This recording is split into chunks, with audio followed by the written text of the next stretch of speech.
Good morning mga katiyoy friend. Abay. Kagabi sige ko ang antay dito. Kasi may nababalitaan akong naggagapangan na daw sila. Huh? Buong magdamag nakaupo ako dito mga katiyoy friend. Wala man lang nagbigay sa akin. Kaya andito naman ako. Nagsasapalaran baka may dumating man lang na magbigay ng sobre. Hirap ano? Nasaan na kaya yung mga nagbibigay? Ngayon alas 10 na oh. Kanina pa akong umaga dito. Ayan, meron ding isa oh, na nakaupo oh. Ayan, nag-aantay din yan. Asa na kaya yung mga nagbibigay? Balita ko talagang malakas yung mga bigayan, mga katiyoy friend. Huh? Yan. Doon sa kabilang partido talagang grabe. Sana matalsikan lamang tayo mga kaibigan. Sana makakuha lamang tayo ng isang sobre. Mamayang gabi ay babantay at tayo uli. Baka mabigyan tayo.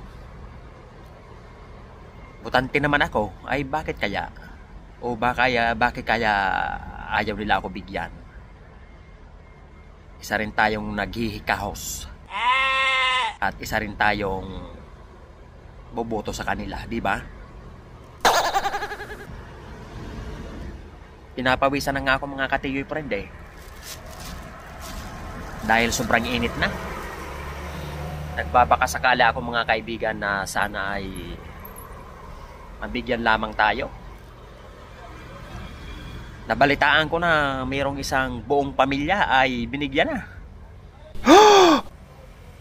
Ang laki daw ng mga binigay sa kanila. Ako nag-iisa lamang, hindi sila naglalapit. Abay, bakit kaya? Gusto ko sanang puntahan yung mga nagbibigay eh. Ako na sana yung magkukusa sa kanila. Kaso baka ma-disappoint lang ako at baka hindi ako bigyan. Meron bang pinipili ang mga binibigyan? Kahit ako naman ay isang nakapaghurar, isang legal na makakapagpili ng kung sino yung mga kandidato. Hirap ano, mga katiyoy friend. Talagang tiis-tiis lang muna tayo hanggang alas 12 dito. Kailangan muna natin magtiis-tiis. Siguro hanggang sa pawisan tayo ng todo dito, baka mamaya may lumapit. May magtanong na baka mabigyan tayo. Diba? Kagabi ay talagang grabe na. Grabe na ang tahulan ng mga aso. Kahit yung mga aso hindi na nakatulog. Dahil sa daming mga aswang na gumagapang sa mga bahay-bahay ay wala na talagang patutunguhan itong mga nangyayari sa atin mga kaibigan. Kapag ganito yung laging nangyayari, abay wala na. Hindi na uunlad yung isang komunidad, di ba? Kaya gawin na lang natin, kailangan na lang natin siguro magtiyaga tayo sa ating sarili. Kailangan yung magtrabaho tayo ng sarili nating sikap.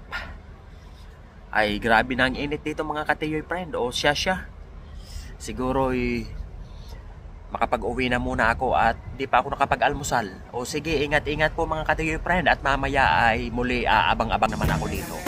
Bye-bye.